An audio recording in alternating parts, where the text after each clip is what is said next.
Mwongeye kwirirwa abakunzi ba radiyo televiziyo Nuru y'Amashariki, tubazaniye amakuru yo ku mugoroba wo kuri iyi tariki 16 z'ukwezi kwa gatanu umwaka wa 2025. Ni Sentama kuri mikoro, turi muri studio n'umutumirwa Mushakamba. Wiriwe neza uraho? Ntama umugoroba mwiza. Umugoroba ni mwiza Mushakamba. Yego bwije neza. nta buhoro hari n'umucyo. Yego. Mu minembwe ngo azare abarundi bishambuke FARDC ntibemeye ko bwira neza. Umugome ntagira konje, sirakubwiye ko umugome atagira konje. Ntagira konje rwose. Ngo niyo aryamye asinziriye abarota uwo ari buhemuke. Yego. Mu masaa 10 y'uyu munsi tariki ya 16 z'ukwa gatanu. Yego. Nibwo mu minembwe nkuko twabivuga umugome yagabye igitero. Yego. Ahitwa Kivumu, ubwo ni koraxe ya Kivumu gana Minembwe. Yego. Ni ibitero byari bikomeye kuko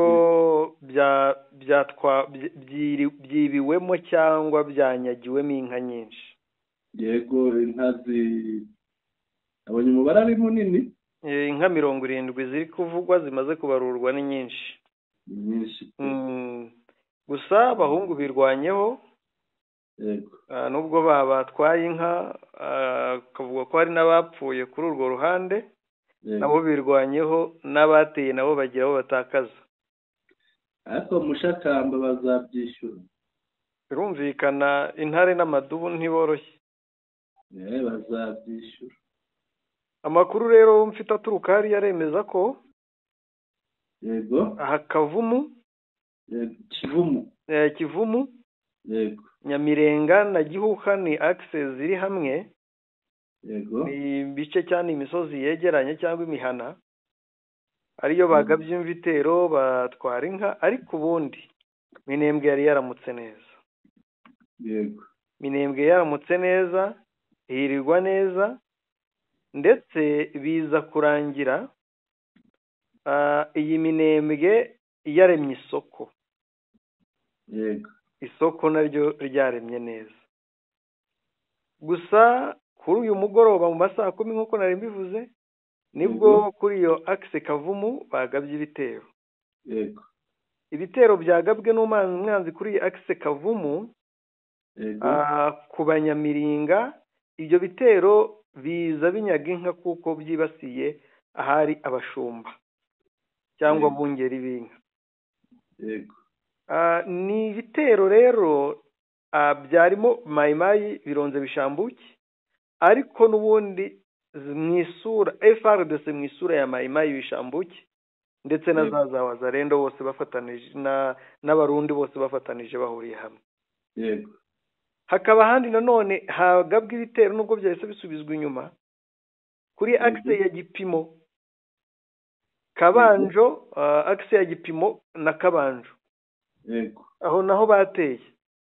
Yego. Iyi Kabanjo iri mu bice ya bya za Rugezi, ni bice bigenda bikagera za Rurenge. Yego. Aho hari ikitwa umwanzi ukomeye witwa Murundi. Kandi saho gusa hari abarundi, aba n'abasirikare b'u Burundi neva yohereje. Niyo mpamvu ngewe bazajya banyihanganira, sinzamvuga abadede kuko ntari abadede baza bonyine. Umusirikare wese w'u Burundi araza iyo yoherejwe. Yego. Hakaba ahandi hitwa kuri Zero. Kuri Point Zero. Aho naho hari abandi benshi no muri hari abakunze kuhategurira ibitero ahantu hatandukanye. Ni umutambiko umwe bagenda bakora bazenguruka aho amadubu n'intare bari.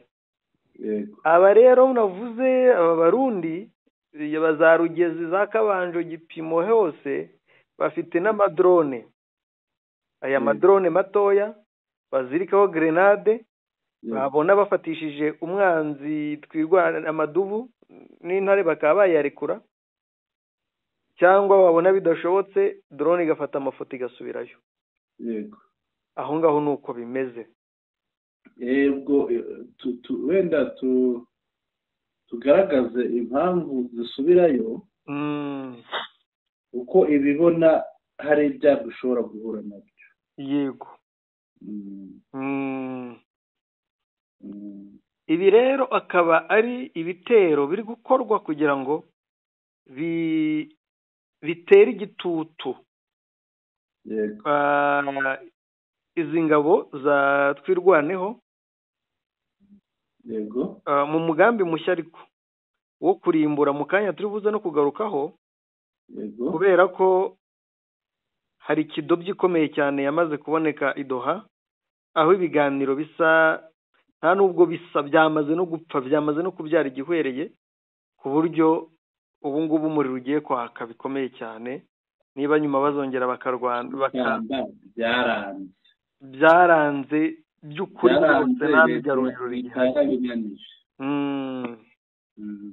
ni ibintu mu kanya turi bugarukeho birambuye. yego Bwana Sentama ukubiri turaza kwihanganisha abanyamurenge baba babuze ababo baguye muri ibi bitero, yego n'ababuze inka birumvikana. yego Ariko nanone mbere yuko tujya kuri topiki ya Doha, yego n'ubundi ntango bimeze neza muri Uvira, aho guverineri we yaburiwe irengero. guverineri ariko kubera Kongo nyine wa mugani wabo ngo bashyizeho guverinoma paralele, tubisobanure neza. Guverineri tuvuga uwo ari we ni uwahoze ari guverineri wa Kivu y'Amajyepfo, wari waragiyeho ku bwa Kinshasa. Mu yandi magambo yitwa ni Jean Jacques Purusi. Jean Jacques Purusi. Yego. Uko niko byifashe. Ubu rero yaburiwe irengero ku buryo abadepite b'intara ya Kivu y'Amajyepfo ariko bo ku rwego rwa leta barateranye Uvira baravuga bati uyu mugabo twaramubuze ntiyihutire kugaragara ntaboneke, bari kumurangisha. yego baravuga ngo iki? reka turebe cyangwa si ngombwa ko tubyinjiramo cyane, reka tubyinjiremo mushakamba abantu batagira ngo ni ibipapirano, bamenye n'ibyo ari byo, n'ibyo tuvuga ibyo ari byo, bataza kugira wenda ngo nta magambo yacu, tuvuge amagambo y'uko babibona, uko bamuvuga, icyo abadepite babivugaho,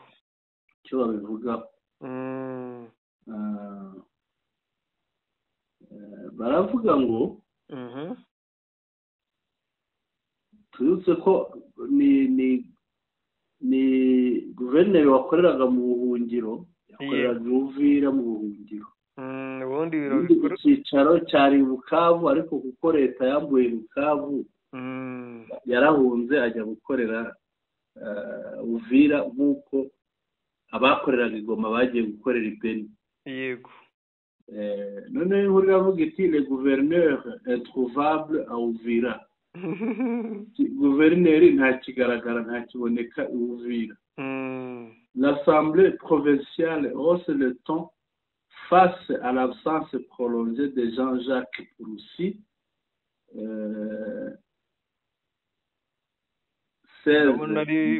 ari by'uyu munsi kuri 16.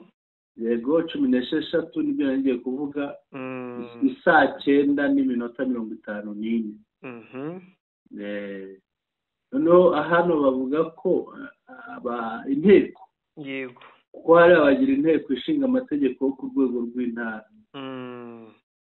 Inteko ishinga amategeko yasizoye, n'uvuga ngo yasizoye, yasizoye kuko guverineri Jean Jacques Purusi akomeje kutagaragara i Uvira. Noneho barakomeza bati ce jeudi l'Assemblée provinciale du Sud Kivu a été secoué par une motion percutante introduite par le député provincial d'Uvira, l'honorable David Boubacha, dans une intervention qui a électrisé la salle.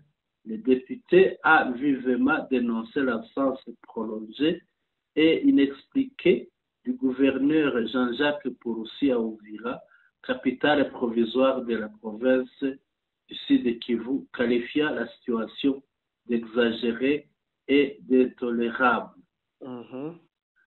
Iki ni ikibazo cyazamuwe ku wa kane ubwo abadepite bari bateranye n'ejo hashize, yego, kizamurwa n'umudepite watorewe Uvira, noneho kiza kumera nk'igitumye abandi badepite bagwa mu kantu bakubitwa n'inkuba, kuko yavuze ati hari ikintu tudashobora kwihanganira, kubona guverineri akomeza kubura atagaragara, tutamubona inaha ngaha, kandi ngo Uvira aricyo cyicaro cy'agateganyo cy'intara Kivu y'Amajyepfo. yego, yego. Uyu rero wabivuze ni umudepite watorewe muri Uvira,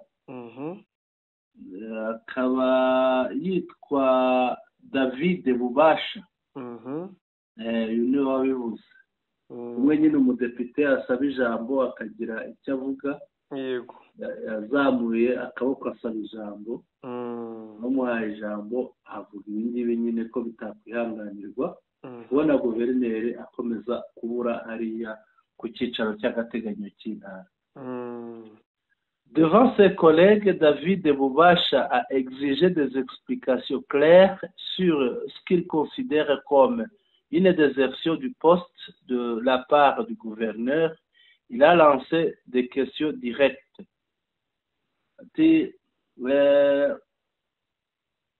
Imbere y'abagenzi be, abandi badepite bagenzi be, depite Bubasha yasabye ko hazatangwa ibisobanuro bisobanutse ku kuba guverineri, arabyita ko guverineri yataye akazi. yego, guverineri yataye akazi. Ibibazo yabajije rero ni ibingibi. Yaje ngo qu'a-t-il contre Uvira pour refuser d'y séjourner? Niki afitiye Uvira, cyangwa Uvira ayifata te ku buryo yanga kuhaba? Est-ce par mépris pour la population? Est-ce ni ugusuzugura abaturage? A-t-il peur de rendre compte de la gestion de l'argent du projet de lingots d'or? Ese afite impungenge zo kubazwa uburyo yacunze amafaranga ya zahabu? Sizi niba ari amafaranga bakura muri zahabu, niba ari bakura he, ariko hano arayita ya zahabu. Ubwo bafite ukuntu zahabu bayibyaza amafaranga ku rwego rw'intara. yego, agakomeza inkuru igakomeza iti il n'a pas hésité à évoquer une éventuelle mauvaise utilisation de fonds transférés au niveau provincial. Ati akavuga ati, inkuru iravuga ko atigeze ashidikanya ko guverineri yaba abiterwa n'imicungire mibi y'amafaranga yoherejwe ku rwego rw'intara.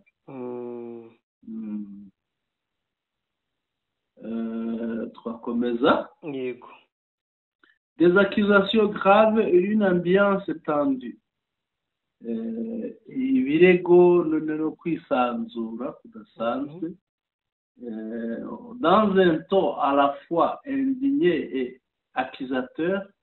Le député d'Uvira a insinué que le gouverneur pourrait soit fuir ses responsabilités, soit faire partie d'un complot visant à paralyser la gouvernance provinciale au profit de Kinshasa.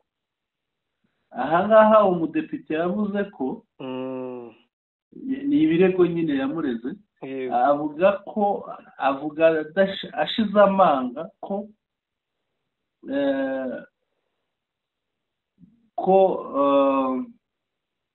guverineri ashobora kuba yarahunze inshingano, urumvikana, yarahunze inshingano cyangwa se akorera Kinshasa kurusha uko akorera Uvira. Noneho inkuru irakomeza ariko wihangane igihe no kurangira. Bamukebuye mu kinyabupfura. Son discours a provoqué une vive agitation dans l'hémicycle. Plusieurs députés ont exprimé leur ras-le-bol. Certains allaient jusqu'à évoquer l'idée que l'attitude du gouverneur pourrait être interprétée comme une démission déguisée. La majorité a demandé des mesures fortes si aucune réponse claire n'était donnée rapidement. Iyi mivugire rero y'imvugo y'uyu mudepite watorewe muri Uvira yabaye nk'igumura bagenzi be. Abenshi bavuga beruye kugeza n'aho bavuga ko imyitwarire ya guverineri igaragaza guta akazi mu buryo bw'ibanga, yaba yarataye akazi mu ibanga.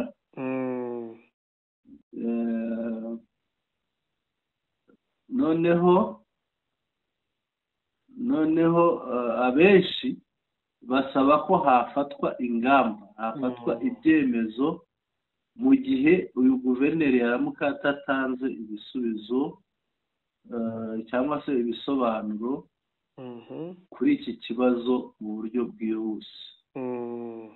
Néanmoins, pour rester dans le cadre légal, l'honorable Daniel Kandolo, juriste de formation, a rappelé que les accusations doivent être traitées selon les règles. Uyu mudepite rero witwa Kandolo, akaba n'umunyamategeko, yize amategeko, azi ko abanyamategeko bigengesera mu bintu nk'ibi. We yaravuze ati ibi byose byakabaye hakurikizwa amategeko. Ubwo ni nko gucubya bagenzi be, bareke kurakara, bareke kugira umujinya, bareke gusakuza, ariko bagendere ku mategeko. Cette proposition a été acceptée par le président de l'Assemblée, l'honorable Feston Kabeza, qui a appelé à une approche mesurée mais ferme. Iki gitekerezo rero cy'umudepite witwa Daniel Kandolo w'umunyamategeko cyakiriwe neza na perezida w'inteko ishinga amategeko yo ku rwego rw'intara ya Kivu y'Amajyepfo witwa Feston Kabeza. Noneho asaba bagenzi be ko bakurikiza uburyo bubaze, uburyo bw'ubushishozi bwitonze kandi bushikamye. Ultimatum de 48 heures. Nuvuga bamuhaye amasaha ndabona baramuhaye amasaha 48. L'Assemblée met la pression. L'inteko ngo ishizeho igitutu. Après une session plénière à huis clos, nyuma y'inama rusange mu muhezo, l'Assemblée provinciale a pris une décision claire. Inteko y'urwego rw'intara ya Kivu y'Amajyepfo yafashe icyemezo gisobanutse. Le gouverneur Jean-Jacques Purusi doit se présenter à Uvira dans un délai de 48 heures. Passé ce délai, les députés promettent de lancer des actions parlementaires majeures sans en préciser la nature. Ngo bamuhaye amasaha 48 kuba yagaragaye Uvira, yageze Uvira. Aya masaha yarenga Mushakamba, inteko ngo izafata ibyemezo bikomeye, ariko ngo ntiyasobanuye ibyo ari byo. Noneho ce bras de fer institutionnel reflète des tensions croissantes entre le pouvoir législatif et le pouvoir exécutif dans la province sur fond de soupçons de mauvaise gouvernance, de centralisation excessive à Kinshasa et de négligence envers les réalités locales. Uku gukurana hagati y'inzego, urwego nshingamategeko n'urwego, urazi ko abadepite baba babarirwa mu rwego nshingamategeko n'urwego nyubahirizategeko, ruriya rw'ubuyobozi bwite,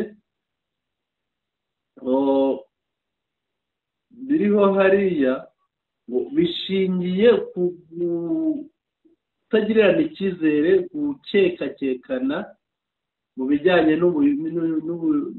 n'imiyoborere, ndetse no ku centralisation, no kutegereza abaturage ubuyobozi, ahubwo imbaraga z'ubuyobozi zikarundwa Kinshasa, zigahunga, imbaraga z'ubuyobozi zikarundwa Kinshasa, ibyemezo bigafatirwa Kinshasa, ashaka babyita guhungira hariya. Ibi bikaba bigaragaza ko harimo agasuzuguro, harimo ikintu cyo gusuzugura inzego zegereye abaturage. Noneho un test crucial pour la décentralisation, l'affaire Pouroussi pourrait devenir un symbole des défis persistants de la décentralisation en République démocratique du Congo. Iki kibazo gishingiye kuri guverineri Pouroussi gishobora kuba ari ikimenyetso cyo kwikubira ubutegetsi bukaguma mu nzego zo hejuru zo ku rwego rw'igihugu muri Congo. En tant que capitale provisoire du Sud Kivu, Uvira attend légitimement la présence physique et l'implication directe de son gouverneur. Ngo nk'umujyi bagize umujyi mukuru, icyicaro cy'intara mu buryo bw'agateganyo. Uvira itegereje ko guverineri wayo agaragara hariya kandi akinjira mu bikorwa bamureba, aho agaragara bamureba. Le silence ou l'inaction prolongée de ce dernier risque d'aggraver la méfiance entre la population et ses dirigeants. Gukomeza kubura kwe k'uyu guverineri ngo bishobora kugaragaza ko hakomeje kubaho ikintu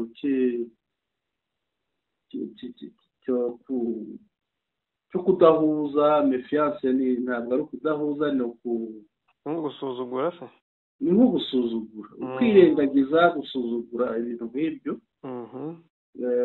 nko kwirengagiza abaturage, nabo bakaba bashobora no kwirengagiza wa muyobozi wabo. Ariko n'ubundi se abaturage yirengagiza ni bangahe? Bose babayeho gute?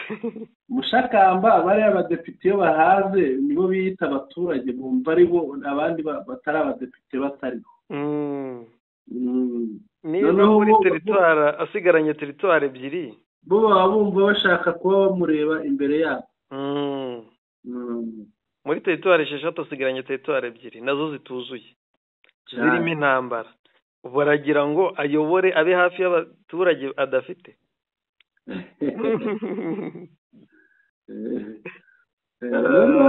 Icyiza ni uko bamuhaye amasaha agomba kuba yagarukiyeho.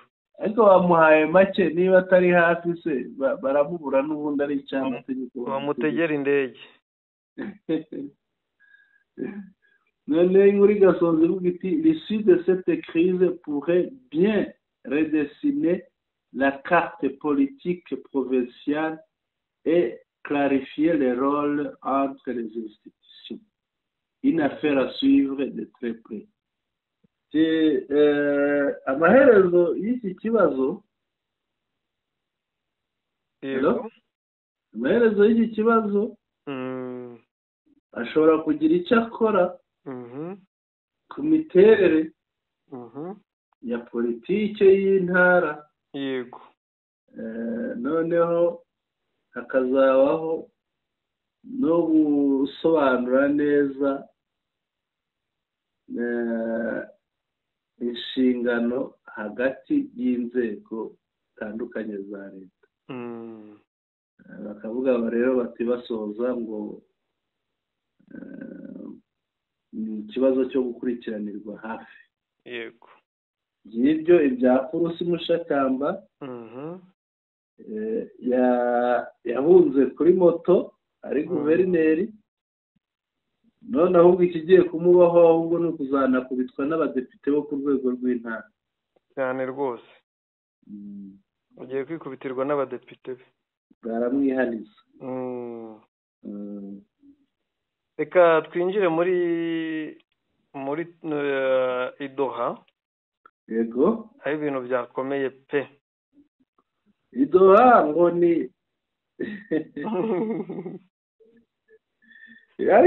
ariko nabibonye kare. Yego.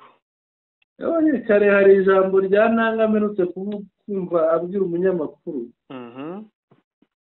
Avuga ngo Amerika n'amahanga ngo badabagiza Tshisekedi. ngo arimo arabasinyira akabaha imitungo yose y'igihugu kugira ngo bamushyigikire. Wese ngo arabona bizemerwa. Ni ijambo nshobora kuza kurishaka naza kuribona nkari guha. Hari umunyamakuru warimo amubaza. Uwo mudabagiro nawe ndumva ibyaho bitakunze. Yego. Kuko amakuru ahari. Yego. Maze kwakira kandi mpabwa n'abantu bizewe. Yego. Nuko ibya Doha byapfuye kandi byishwe na wa mugabo umeze nk'ivu. Uramutsindira iki se? Ni umubirigi uburyo arimo kubikora. Umubirigi urabona ko yatangiye kwinjirira kuri minisitiri w'ububanyi n'amahanga wa Qatar. Yego. Amushima. Umubirigi yabanje kubashaka kwiyegereza ibihugu byose biri mu buhuza. Yego. Ariko noneho birangira asabye kujya mu bahuza nawe. Urabizi ko mu bahuza yari Qatar yonyine na Leta Zunze Ubumwe za Amerika yari irimo bwihishwa. Yazaga nk'indorerezi. Kuko yari mu bintu by'u Rwanda na Kongo, itari mu bya AFC 23 na Kongo. Yego. Umubirigi harangije Umufaransa araza. Urumva ubundi ibintu bitangiye kuzamo abatarabitangije kidobya ziba zije. Yego. Umufaransa baraje. Umubirigi yarebye na Kongo, hamagara Kongo ati bari abantu bagiye guteraniraho. Yego. Ati Amerika ni inshuti n'u Rwanda. Qatar ni inshuti y'akadasohoka y'u Rwanda. Ubufaransa uzi mubano wa Macron na Perezida Kagame. Yego. Ati hakwiye kuzamo umuntu wo ku ruhande rwawe, atari ukuvuga ngo harimo bano bo muri Togo. Nawe ubona ugushyigikira. Ukwiye kubona umuzungu ugushyigikira. Kandi uwo muntu nta wundi niki. Ati kandi nta wundi wakuvugira neza usibye njye. Yego. Ububirigi buba burabigerageje, u Rwanda ruti ntibishoboka. Oya, bwanamweretse ko abakiranye neza bongera kuba muri biriya byose byabaye bwaragiye bwiruka hirya hino busaba ngo barege u Rwanda bagire bate. Ibyo nabyo byaje gutuma Kongo iremera nyine nk'uko Ububiligi bwabisabaga. ubwo iturufu y'Ububiligi kuri Kongo ibiremeye, Kongo yirengagiza igitutu cya Amerika. Yego. Iyi Kongo rero Umubiligi we yateye umubare asanga agiye guhomba imbere n'inyuma. Yego. Agiye guhomba inyungu yabonekuraga muri Kongo z'amabuye, cyangwa reka mvuge ngo izigaragara n'izitagaragara. Yego. Kuko hari inyungu yakuragamo zizwi, akagira n'izindi nyungu akuramo kubera kuhateza umutekano muke no guteranya amoko. Yego. Abona Amerika igiye kumwirukana burundu. Yego. Arangije yicaza Gisekedi. Yego. Arangije aramubwira ngo ibintu bihagarike, tugiye kugufasha intambara, tugiye kuguha abasirikare bya nyabyo, tuguha amafaranga, tuguhe drone. Yego. Ubundi ukubite mama 23 yambura aho yari usigara uri umugabo ufite ishema muri Kongo. Yego. Ahita amubwira ati Kisekedi nawe mu kubyakira no kubyemera, ahita ategeka akayikwamba ko agomba kujya mu bitangazamakuru akavuga, agashaka uburyo cyavuga ashinja u Rwanda, ashotora u Rwanda nk'uko hari harabujijwe imvugo zo gushotora. Yego. Iki kintu kigamije iki? Mu by'ukuri si iby'ama 23 na FARDC cyangwa na Kongo bashaka ko bipfa nyamukuru, kuko n'ubundi mama 23 yarabakubise ibambura ahantu hanini ku buryo igisigaye ari ugusaba imbabazi kwabo. Nuko bazi ko amasezerano y'u Rwanda icyo barembereye ni amasezerano y'u Rwanda na Kongo. Kubera ko amasezerano y'u Rwanda na Kongo ntashobora gukunda mama 23 itarumvikana na Kinshasa. Yego. Indi ngingo bavuze cyangwa se yabereye igisongo gikomeye cyane ku Bubiligi. Ububiligi nibwo bwatangije u Rwanda na Gisekedi. Bumubwira ko kubera umushinga u Rwanda Perezida Kagame yabwiye Gisekedi ko azamufasha igihugu cye nacyo kikubaka inganda zitunganya amabuye y'agaciro mu gihugu cye muri Kongo. Ari amabuye aho kugera ajya kujyanwa hanze ajyanye n'amadeshe byose bayora baterura.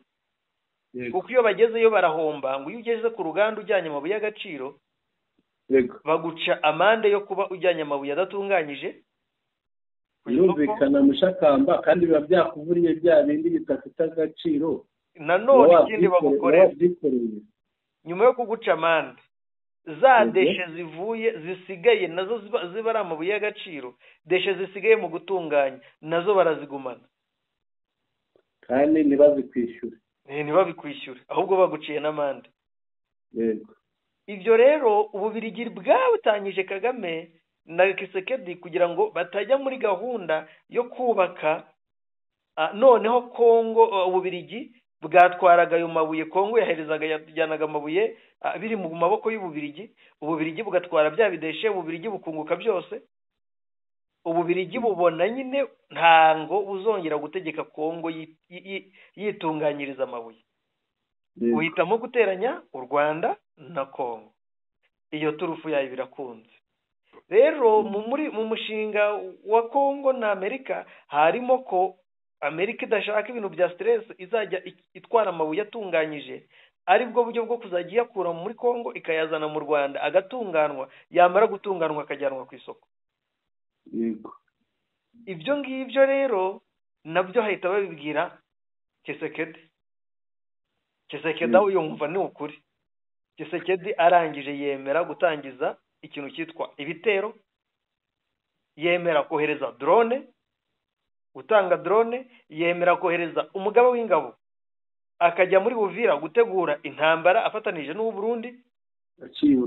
Yego. Yemera ko hashingwa ikigo cy'imyitozo muri Warikare cy'Ababiligi. Yego.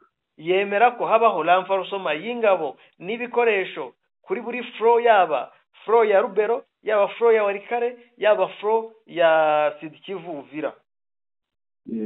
Usibye n'ibyo rero nk'uko nabivuze ejo bundi Kayikwamba yagiye ku kinyamakuru Decibel cy'Abadage avuga amagambo yatunguye abantu.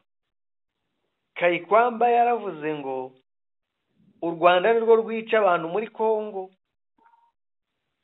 nirwo rutera ibisasu, bya bindi byose twavuze biri muri raporo y'urwego y'ishami rya Loni rishinzwe uburenganzira bwa muntu OCHA. Bivuga ukuntu ingabo za Kongo na Wazalendo bose bafatanya bica abantu buri munsi, byose barabifashe irengagiza raporo ya ONU, byose babigereka ku Rwanda. U Rwanda rwanisobanuye, Yolande Macron yabiteye utwatsi arabanyomoza, ariko iyo mvugo isobanuye ko ibyo bari baremeranyije byose bamaze kubikoramo bamaze kubishyiramo agakubo. Ikindi umubiri giye yabwiye Kongo, yarambwiye atarega nta n'icyo uhomba kubera ko ibi biganiro byatumye ingabo zawe zari Goma zitaha.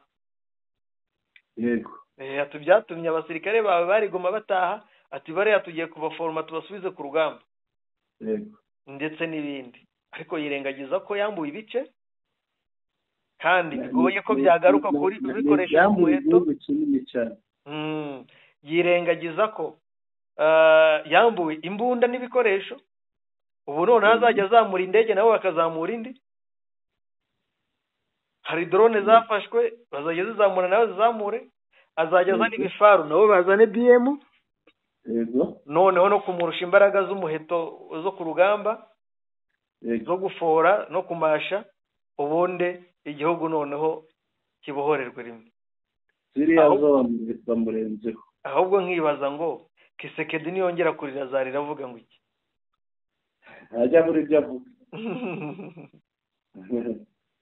Uyu munsi Amerika yatangaje ko ejo nako Amerika yatangaje ko yamaze inyandiko cyangwa ibyo bagomba kuzasinya, inyigo yamaze kwigwa neza, kuko Kongo yatanze ibyayo n'u Rwanda rutanga ibyayo, Amerika ikuramo ibikubiye amasezerano ahuriweho.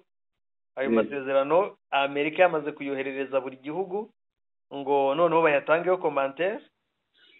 Aho badahuza bazagende bahurireyo imbere y'uriya Rubio, yora mu y'uriya Rubio ushinzwe ububanyi n'amahanga wa Amerika, umunyamabanga wa leta ushinzwe ububanyi n'amahanga. Yego. Ibyo nibirangira bumvikane basinye. Ari nayo mpamvu baherutse kuvugwa ngo ibyo gusinya bishobora kuzaba mu mpera z'ukwezi kwa gatandatu cyangwa se mu ntangiriro z'ukwa karindwi. Aha rero Kisekedi yahisemo kubyica, kubanza kwica ibya 23 nawe, kuko ibya Washington DC bidashoboka, ibya Doha bitabanje gukunda. Nitunasubira inyuma gato turaza gusanga ibya Washington DC byaravuzwe bikanakorwa, ibya Doha byabanje gutanga umusaruro. Aha rero bwana Sentama ibiganiro birapfuye,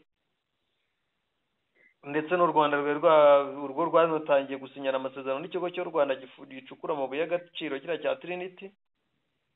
Repubulika ya Demokarasi ya Kongo barasinye. Kuba bipfuye urabibona gute, urabyakira ute? Uyu mubirigi we wajemo yasizoye, urabyakira gute ibyo uyu mubirigi urabivugaho iki? Mushakamba umubirigi ndabona azanye ryahame ngo uture tugabane niwanga bimeneke rwose, kandi burya ntabwo bishobora kubaka. Niyo mpamvu mpamya nashidikanya ko umubirigi aje gusenya. Aje gusenya na Kongo arayisenya. Kongo yonyine gusa, ndetse n'umubano wa Kongo n'ibindi bihugu nabyo arabisenya. Ubwo rero uko mbibona, Shakamba nyuma ya Doha araza gukurikiraho imirwano. Yego. ikaze iyo mirwano nimara gukomeza umurego Tshisekedi bizatuma ashyira ubwenge ku gihe azongera agaruke ku meza y'ibiganiro ariko iyo wamaze kugaragara nk'umunyantege nke cyane uwo muhanganye niko agushyiraho kondisiyo agusaba ibintu arushaho kugusaba ibintu biremereye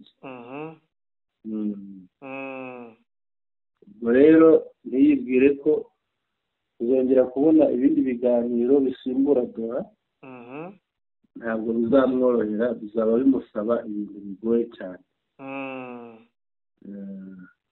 none se bwana Sentamba karame ko tuzi ko Trump atajya yihanganira umuntu umudobereza cyangwa umupfubiriza ibyo yari arimo turi bubone Trump ujya kuyihanangiriza Ububiligi cyangwa arabyihorera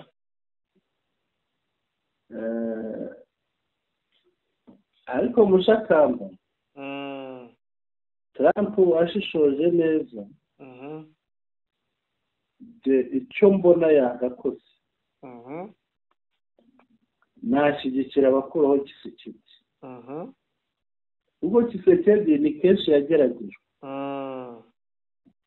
si ukumwanga jewe ntabwo ariko niyo namwanga ni uburenganzira bwanjye ntabwo ntegetse kumukunda ariko icyo mvuga ni uko yageragejwe inshuro nyinshi inshuro zose yageragejwe niho wananizaga ngira ngo ibi urabizi Tshisekedi ananiza i Nairobi yego Tshisekedi ananiza i Rwanda Tshisekedi ananiza muri SADC Tshisekedi ananiza muri EAC no muri Ethiopia hose ngira ngo ikimenyetso ndabura ibimenyetso bibiri reba uko yabwiraga uriya mujenerali wo mu kindi gihugu reba uko yatungaga perezida Macron urutoki baricisha yego ibyo bintu byombi biraguha Tshisekedi uwo ari we nuko mbibona ntibyoroshye gusa nyine nta kundi reka dukomeze tubihange amaso ariko ibyo yakora byose ntabwo azatsinda kubona ko yibeshye kuko wenda n'uwakwigira kuri afite ingabo zifite imbaraga avuga ati ziragera ku murongo w'urugamba zihangane koko ubone ko ari ingabo ariko niba bahagera umuriro wakwaka bagakuramo imyenda bakambara igisivire niba bahagera bakagurisha intwaro baje kurwanisha yego niba bahagera bamwe bakajya kwambura abaturage Tshisekedi ararushwa n'ubusa arega bwana Sentama yego si nabo bonyine si no kuri furo y'urugamba gusa yego ahubwo ni naho bari ubwabo bararasana ejo Kinshasa umujepe umugaride presidentiel wabo bita Bajeri ntiyagiye kurasa abapolisi militaire batataka barasa yarabarashe ngira ngo wabonye aho baciranaga barwanira imbunda wababonye n'uyu hari n'abarwaniraga imbunda na ariya akora iriya ni video ntazigiye yafatiwe yego hari ejo twavuze ibya Uvira ukuntu barasanye yego ibyo rero bigaragaza ko ari umunyantege nke icyo bitwereka ni uko azahunga cyangwa azaca mu gufashikirana yego icyo ni icyo mbona ko bisaba kubanza guhonda umubiri ujya uri hariya kuko niwe nyirabayazana wa byose umubirigi mwihoreze birumvikana umubirigi mwihorere we ntatinda birumvikana bwana Sentama rero reka tugane ku musozo w'amakuru yacu birakwiriye mushakamba ndagushimiye cyane. turabashimiye bakunzi bacu ko mudahwema kudukurikira, ni iby'agaciro. turabibutsa kandi gukanda subscribe ku batarayikanda, ikandwa inshuro imwe gusa iziriya kabiri, kandi mwese mukande like uko mukurikira amakuru yacu, bigaragaza ko mwayakunze. muyasangize inshuti zanyu mukanda ahanditse share, munatwandikire mubinyujije ahanditse comments, mudushyikirize ibitekerezo, ibyifuzo n'inyunganizi zanyu kugira ngo turusheho gukora ibibanogera. turabakunda, murare neza, naho ubutaha. mwari kumwe na Sentama.